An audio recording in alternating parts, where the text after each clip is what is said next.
Okay, so the report's there. I just want to acknowledge as well that there was Councillor Grace had some questions. I tried to answer as best I could. So unless there's particular items for discussions, there are three options: approve, refuse, or modify the approval or the decision, and I'll leave it there.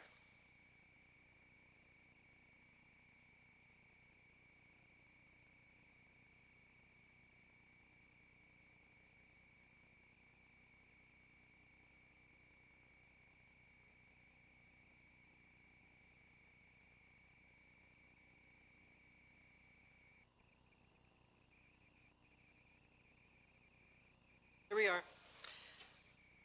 Thank you, Mr. Chair. Thank you for answering those questions. The crux of the argument in favor of the application appears to be justification because of a hardship, because of the surrounding businesses that have higher signs than the Boston Pizza sign. So I've driven around that area a couple of times in the last few days. In the August Committee of Adjustment meeting, the committee approved Wendy's request for their sign height variance to be increased to 5.9 meters. I see the Wendy's sign as being different from this sign because of its placement. The Wendy's sign is flush to the building. It is 5.9 meters, that was approved. But I don't see that sign as being as obtrusive to the sight line of the highway. So I don't really see that comparison as being equal to the application that we have before us today. And then I asked staff what the neighboring sign heights are and what their status is in terms of when those sign heights were approved. The highest confirmed in our staff's record in terms of the signs that were approved under the current sign bylaw, either in compliance directly with the sign bylaw or approved through a variance, the highest is 5.5 meters. And in terms of a fairness argument, I'm taking that in consideration. That's something that the sign bylaw allows us to consider, and I think that there's some justification in the fairness argument. But I really believe that, for me, only current variances to the current sign bylaw should be considered for comparison purposes. And in that case, then, we have the one that's confirmed as being 5.5 meters. So one of the options before us is to approve a compromise, and I would be willing to support a compromise to 5.5 meters to be equal to the highest recorded neighboring height of 5.5 meters. I wouldn't approve an increase to the requested 5.9 meters for the reason given that I think that the Wendy's sign of 5.9 meters is a different situation because it's flush against the building. And that's why I don't think it's, in my mind, fair to compare that. I also reread the design guidelines that apply to the Port Elgin Highway Commercial District. And the guidelines only address the height in regards to monument signs, saying that they should be no taller than the building they're advertising. So I didn't see the design guidelines, any guidance there in terms of height. So anyway, that is my comment and recommendation about the putting forward a compromise of 5.5 meters. I would be willing to put that forward either after more discussion or at this point as one of the options to consider. Thank you, Councillor Grace. The applicants rented the room for the sign. Sir, do you wish to address the committee? We're on your case now. Yeah. Would you come to the microphone, please, and identify yourself? Thank you.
Does anyone have any questions for the applicant?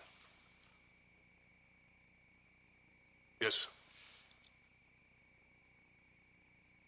I think I've looked at the drawings for the Wendy's sign before the meeting. Its highest spot is 19 foot 4 inches. That is actually the head. Looking at it from a visual standpoint, bottom part was, but it's not like 6 feet wide or 8 feet wide. The top part is just sorry.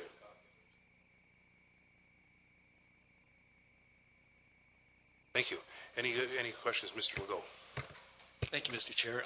I'd be willing to second Councillor Grace's motion. I think if we go past the 5.5 meter mark, that we're setting a new precedence in that area. People come to the table asking for a variance. Thank you. Councillor Rich. Through you, Mr. Chair.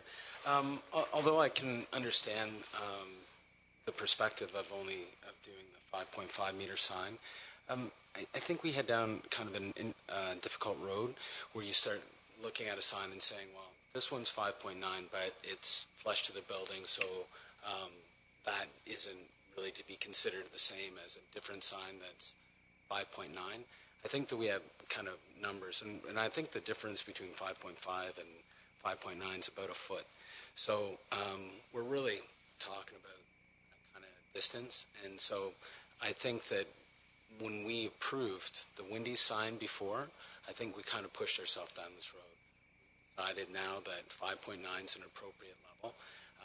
If we wanted to, we could have reduced Wendy's sign, and we asked them to, and they made an argument that they felt, I think it was the patio or had something to do with the overhang, which was going to limit their visibility, and that's why they didn't go down to a 5.5. So with that in mind, I think that, of course, I would support a recommendation of 5.5, but I think that we should stay with that standard of 5.9 since we have allowed Wendy's. Thank you. Anyone else? Yes, Mrs. Kuntz. I would like to support Councillor Grace's motion as well for the reasons stated. It seems like a logical thing to do on several fronts, and also I'm concerned that we have bylaw variance creep on this whole sign issue. Thank you.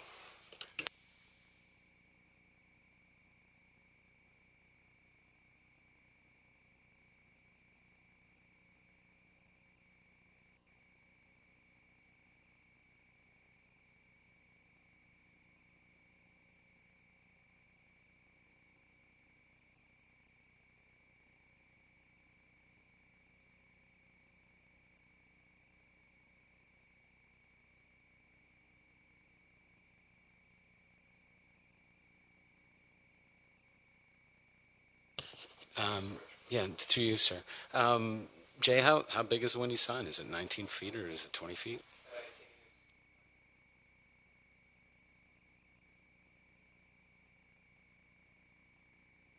You need 4.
Yes. before we go to the vote.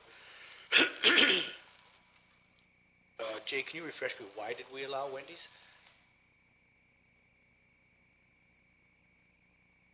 It's just that it was as close as it was to the overhang of the roof. I don't recall the specific reasoning.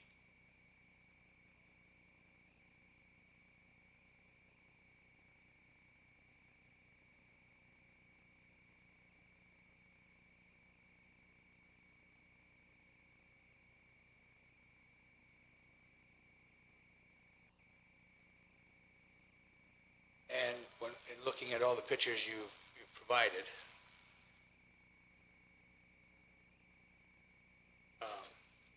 we have the existing heights of Circle K, McDonald's, break. I have Circle K. I don't have the height. Whip rate. 15. Yes.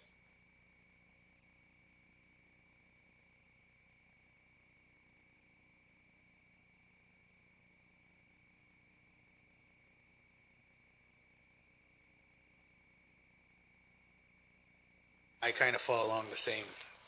I know we have bylaws, but every time we, and I've been saying this, every time we allow a variance, we change the rules. We have two businesses in close proximity to each other. I think we should have a consistent standard that goes along with it.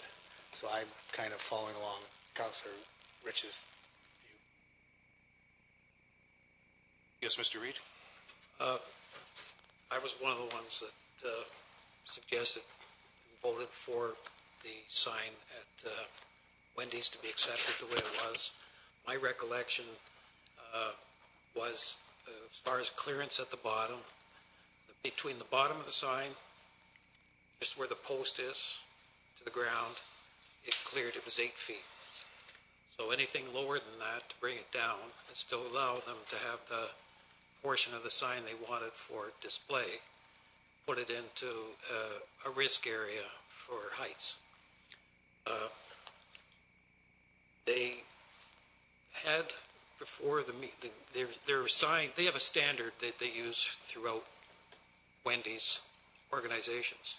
The sign that was approved here, they had already adjusted to try and bring it down. It would have been higher than it was if it followed their corporate sign type thing. So they had tried. My position on that one was that I'm not sure whether we had all the dimensions of everything else, but if you look around, there are signs in town that I don't think we know how high they are, like the Golden Arches and some of that kind of stuff. And Mary Brown's across the corner. And there's a variety of them anyway. And so I was for approving that one on the basis that it didn't appear to me that we'd been really paying that much attention, and that if we didn't do that one, we were kind of discriminating against them on that basis. This particular sign, it's inching up a little bit bigger and a little bit bigger. I don't know whether I want to be seen first, one's higher than the other one, that type of thing. But the current one that we're looking at for Boston Pizza is a little bit wider, a little bit taller, and yeah, so there is creep, as somebody has suggested. Somewhere we got to draw a limit. I would approve it to not be any larger than the one at Wendy's. We want to go to the 5.5. How many have we got in town right now that are above that?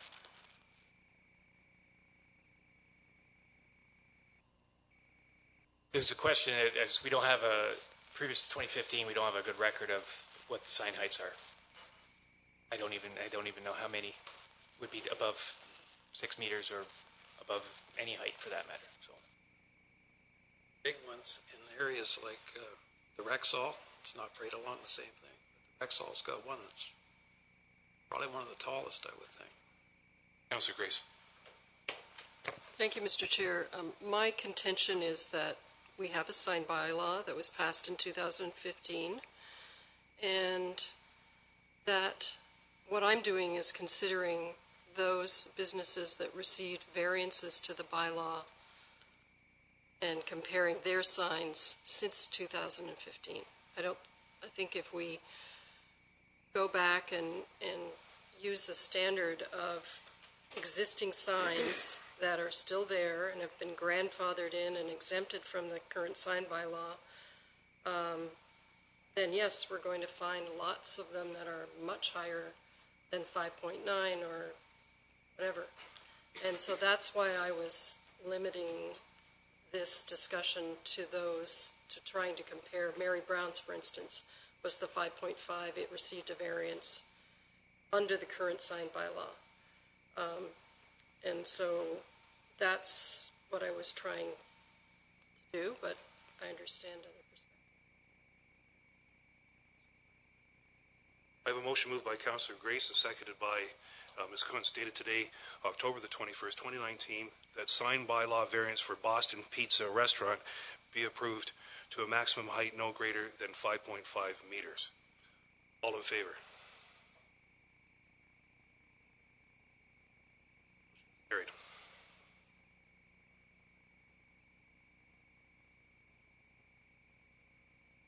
Our next item is item number 5.2. This is a minor variance A-61-19.46 for 1674522 Ontario Incorporated with the municipal address of 764 Goddard Street. Ms. Fortier. Thank you. And just before I get into this application, I'll just note that we do have a new report format, as you've probably seen. So this is something we're attempting for all of our Planning Act reports across the county. So the idea is to hopefully have it be with more information up front, have it be focused more around the issues or the particular considerations as opposed to repeating the policy framework at each level, kind of going through province, then county OP, local OP zoning, but to have it be more comprehensive and to focus more on each consideration from all perspectives. So we're definitely open to feedback on the report format as we are trying it out. So if you do have any, please let me know.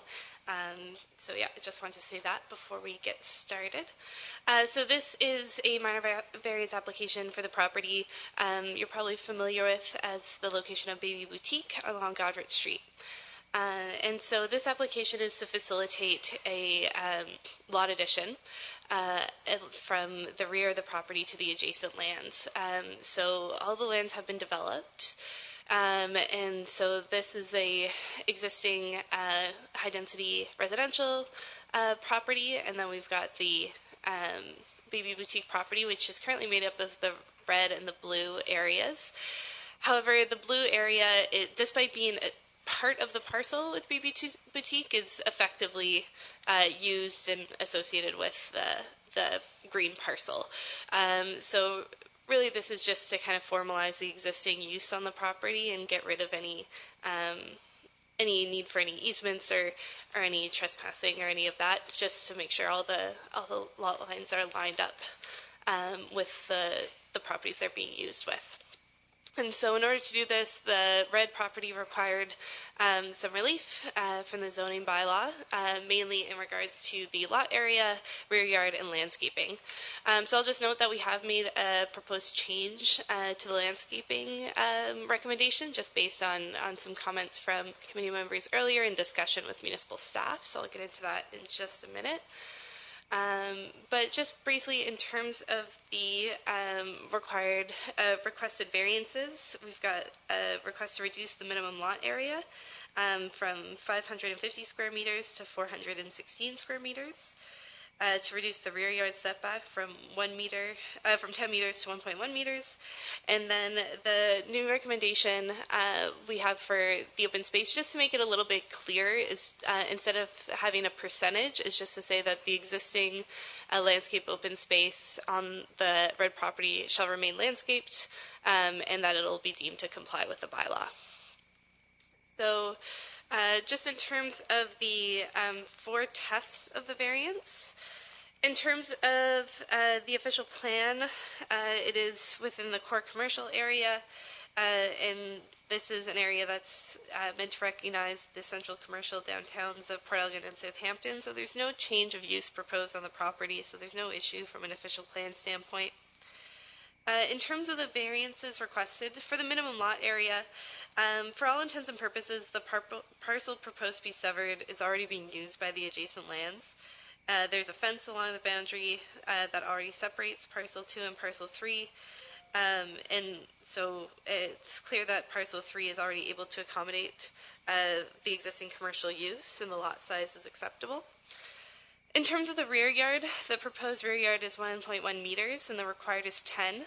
Now, in other parts of the downtowns, there are kind of rear laneways that allow deliveries and garbage and that sort of thing.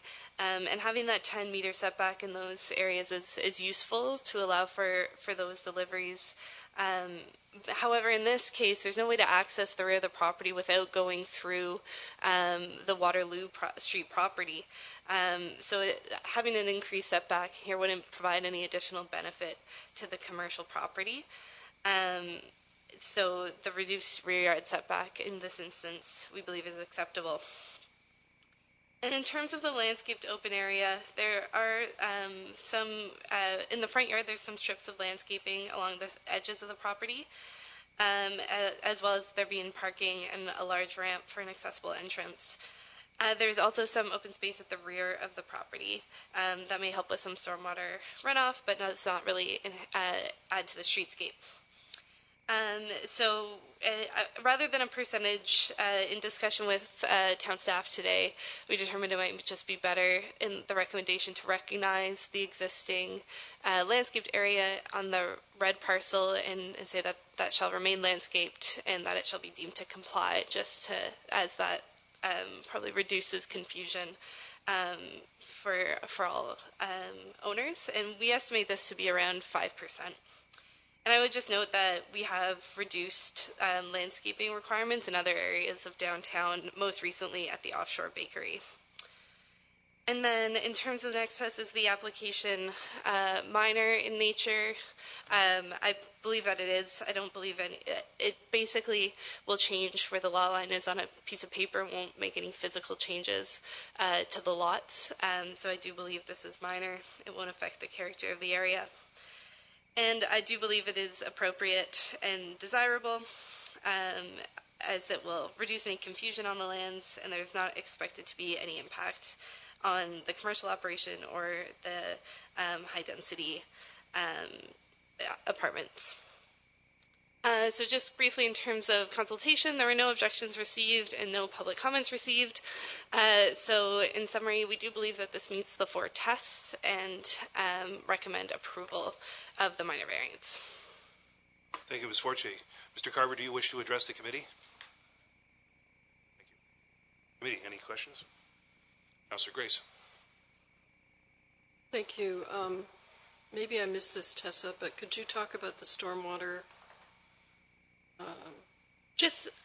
change there? Yeah, so it's not so much a stormwater change, it's just in the report I say that the landscaped area at the rear of the property doesn't contribute to an enhanced streetscape. It doesn't add to landscaping area on the property from that point of view, but it does, any permeable surface helps with stormwater.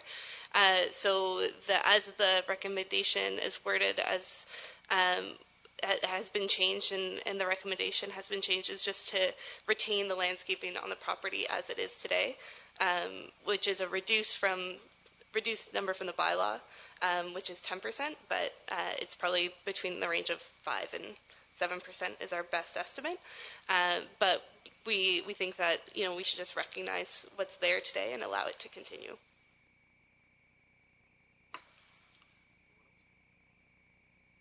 I have a motion moved by Councillor Grace and seconded by Deputy Mayor Matheson, dated today, October the 21st, 2019, that minor variance application A-61-19.46 be approved, subject to the following conditions. Number 1, that any future development on the property conforms to the provisions of the zoning bylaw, and 2, that the decision applies only to the proposed development as indicated on Schedule A attached to the decision sheet and forming part of this decision. 3, that the lot size shall be no less than 416 square meters. Number 4, that the minimum rear yard setback shall be no less than 1.1 meter. And 5, that those landscaped areas existing on the date of passing on this decision remain landscaped in their current state, and the property be considered to comply with the provisions of the bylaw for landscaped open space. All in favor? Carried. Thank you.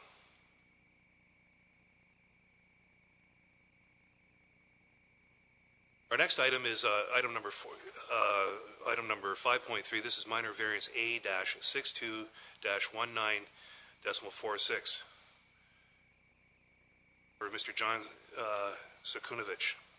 I'm sorry if I didn't say that correctly. Okay. On Goddard Street, Ms. Fortier. Thank you. So the property is along Goddard Street, close south of the Port Elgin downtown in the office residential designation. And so it's in the aerial, it's vacant. There is a semi-detached dwelling under construction on the property. And it is in the office residential zone with some special provisions. So this shows the building footprint as being constructed today. And so the application is to facilitate the severance of the property along the common wall of the semi-detached dwellings. And in order to be permitted, a reduced frontage and lot area is required. So in terms of the 4 tests, the property is within the office residential area of the official plan, and this designation is intended to maintain the residential character of these areas while permitting a wider range of compatible commercial uses along Goddard Street. So the residential use is permitted, and so there's no issue from an official plan conformity standpoint. In terms of the zoning bylaw, the property is Office Residential Special 1, and the special provisions relate to the interior side yard, and so they're not impacted by this decision. So that would be these yards here. So the requested variances only have to do with the lot frontage and lot area.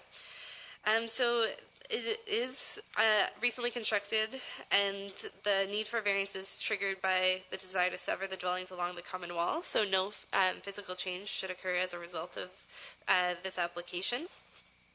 So the minimum lot area in the office residential zone is 600 square meters, and the minimum frontage is 20 meters. The applicant is requesting a minimum lot area of 480 square meters and a minimum frontage of 10 meters. Just by comparison, for a semi-detached dwelling located in an R2 zone, the required minimum lot size is 250 square meters and the minimum frontage is 10 meters. So this, in terms of the lot area, significantly exceeds that and matches it in terms of the frontage. So I would say that, that this frontage and area for semi-detached dwelling has been established as appropriate in the zoning bylaw. So I do believe it meets the intent. In terms of the application being minor in nature, I believe that it is. It won't result in physical change to the property. We'll just allow each dwelling to be conveyed separately or held under separate ownership. And so I do believe it is appropriate and desirable. So in terms of the circulation, town staff provided some comments in regards to their review. Had some concerns that there might be 4 units being built. When the applicant was contacted, they said they intended to have them just be 2 units. So we are treating it as 2 units, 2 semi-detached dwellings through this application. And then there were no other comments received from any of the other agencies or members of the public. So we do recommend approval. Thank you, Ms. Fortier. Does the applicant wish to address the committee? Is there anybody, members of the public, that wish to address? If not, then we'll move on to committee. Does the committee have any questions? Mr. Reid. Mr. Chairman, my question is, in process, normally I would think, if you were going to build a semi-detached unit, wouldn't you ask for a variance on the lot before you build a unit that would be that tight? Not necessarily. Through you, Mr. Chair, I would say that we've seen this. This might not be as common in this municipality, but it's quite common in other areas of Bruce County. The building department, when they are looking at approving a semi-detached dwelling, it met the zoning bylaw, it met the lot size, it met the frontage when that building was constructed. It can continue there. It is a legal dwelling. It's only, and they could apply for this. They're applying for this now, but they could apply for this severance 10 years from now. And if the zoning bylaw hasn't changed, they would still have to apply for this variance.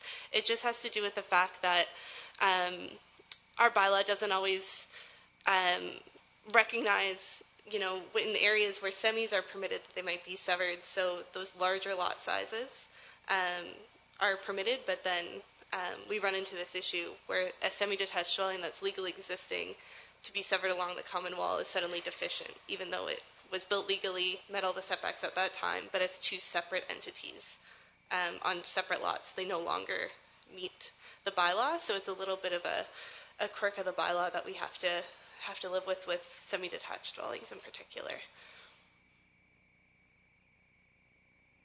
You would have to build a building then. From your services standpoint, would you be running, like other services already there? Two services on the lot before you get a severance? I believe, my understanding is that they are being serviced. In terms of the details of where the services are located, those tend to be addressed through the consent process, through municipal conditions. So the municipality typically would require the services to be installed to their satisfaction, and that would be through the consent itself, not necessarily through a variance process. My first year on it, I kind of questioned it. I just thought it was. Thank you, Mr. Reed. Anyone else? Mr. Legault. Mr. Chair. Ms. Fortier, I've driven by the place a lot of times, and I can't remember. Is driveways there? Or is it? I think it's mostly dirt at the moment, so I'm not sure if it's quite clear where all the driveways are. I couldn't say. So the plan would be, if they're splitting it, to have two separate? Typically, yes, an access for each, and maybe Jay can speak about that, but that would typically be, again, through the consent. The site plan that was approved a few years ago, I think it's a shared driveway, and then they diverge when they get closer to the units, so they become their own. Is that correct? Yeah. So. Thank you. Councillor Grace. Thank you, Mr. Chair. I wanted to clarify about the first condition says that any future development on the property conforms to the provisions of the zoning bylaw. This is the office residential zone. Is that true? And, yes. Okay, and in the office residential zone, each dwelling would be zoned for just one residential unit. Is that right? I believe so. I believe secondary suites are a permitted use subject to the secondary suite provisions of the bylaw. So what would be required in order for a secondary suite to be used? I'd have to check off the top of my head. I'm not sure. So there's a number of conditions related to the lot area, parking, various things. But it would require to meet those or apply for a variance. Okay. There's a comment in the report that talks about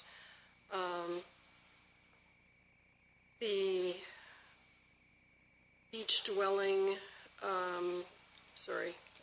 the owner has confirmed that each half of the dwelling will be rented out as a single unit, as shown on the revised plan. And that I think it also says, I need to go back but I believe it also says that the zoning only allows one servicing per dwelling. Can I get some clarification on that? Yeah, so the servicing policies are that each lot is allowed one connection, and requires one connection. So if there were other units in the building, they'd have to share the same service at the street. On what they do on their own property, they can have multiple meters, for example, but they have to have one connection to the pipe. So just to follow up then, so the zoning, the office residential does permit at this point 2 separate dwelling units within one of the semi-detached dwellings? Yes, however, the secondary suite provisions are different than the construction for semi-detached. To get a secondary dwelling unit in a semi, you'd still have to have a lot area of 520 square meters and a lot frontage of 15, which are both higher than what's provided in the recommendation. Now, staff would encourage more housing, so if there's an ability and there's support at the committee level to adjust the decision to include a consideration for more units, I certainly put that out there. But I don't know if that's where you're headed. I'm just putting that out there, I guess, as part of the discussion. Well, is that something that a separate variance would be, a separate application for variance should occur? Well, if they were to be installed, say, 5 years from now, and the bylaw stays the same, another variance would need to be applied for. Well, at this point, I would like let me ask one more clarifying question. Condition number 1, that any future development on property conforms to the provisions of the zoning bylaw. Would any future development on the property apply to the construction of an additional unit within the basement? Well, they would need a building permit, and on review of the permit, I think the building official would find it could not comply with the zoning bylaw. Okay, thank you. Anyone else?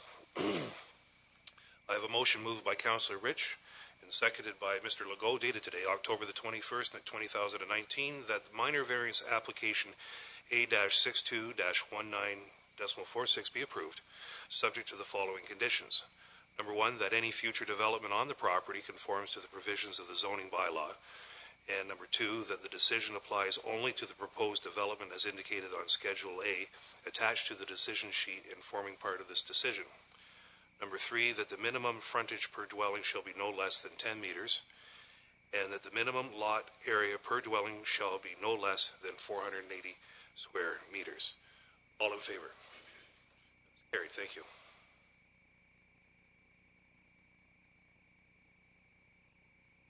Our next item is 5.4. This is a minor variance A-67-19.48.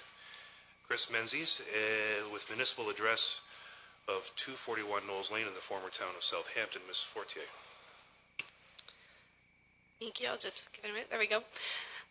So this is the property here. It's a property in Southampton near the intersection of Knowles Lane and Peel Street.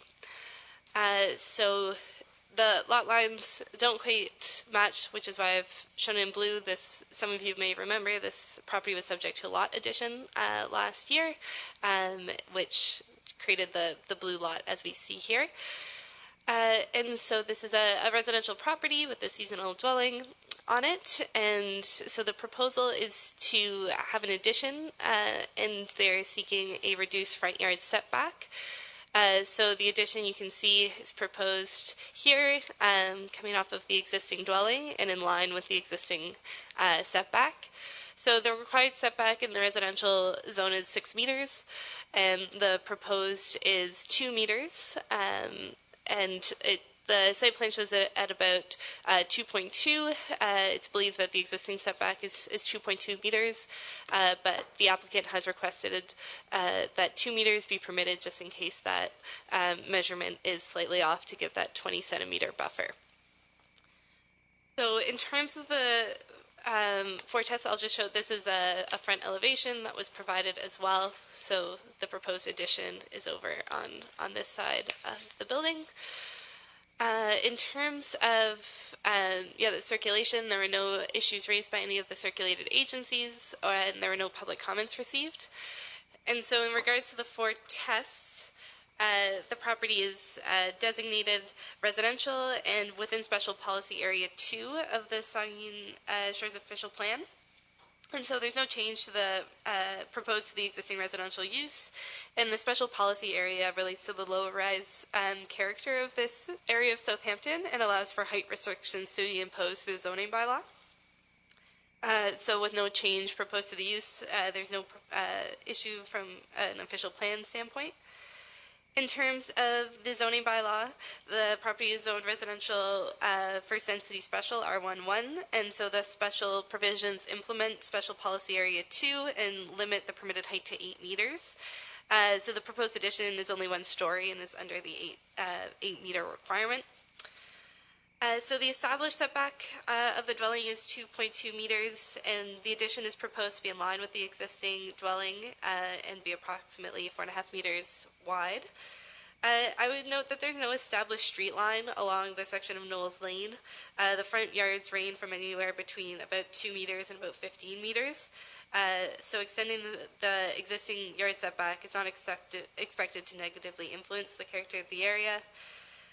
The 6-meter setback is often desirable in order to ensure that there's adequate parking in front of the building. In this case, the parking area is not being impacted by the proposal, so there's still adequate room to park the two required parking spaces on the lot. And this side yard remains about 10 meters, so there's adequate room there.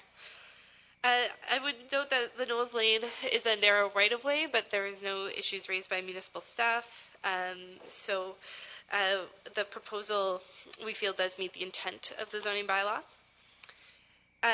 In terms of it being minor, I believe that it is. It simply extends the existing setback and shouldn't have an impact on municipal functions or surrounding property owners.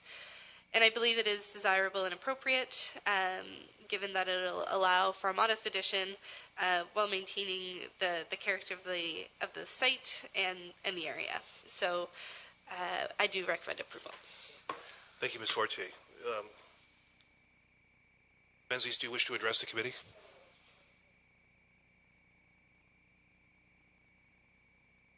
We got to turn that on. Appreciate your time. I'm a registered professional planner, so I can't help myself. So I'm not here in that capacity, but I do wear a couple of hats. One, I'm the agent for my husband, who's scared to be here, given that his wife is a registered professional planner. And secondly, I own the property at 239 Knowles. So we have aspirations to renovate the home. So my husband would like to have a mudroom. So currently the front door is out on the street. So rather than coming to this committee and asking for a mudroom right to the street line, we've decided to move the door to the side of the house, and that's where the intention of the mudroom is. So it's a simple mudroom addition plus a covered deck, so my dog can come in with hopefully dry feet into the mudroom. So I'm happy to make more detailed submissions. Mr. Chairman, members of committee, I've had an opportunity to read Ms. Fortier's report as well as the conditions. I have no issue with either of those. Obviously agree with her report, and I'm here to answer any questions you might have. Thank you. Thank you.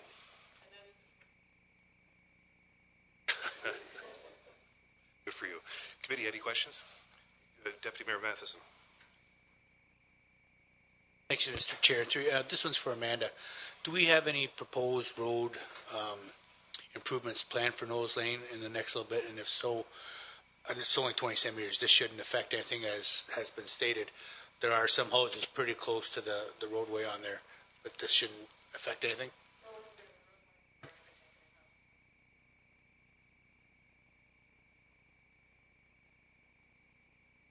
Anyone else? Thank you very much.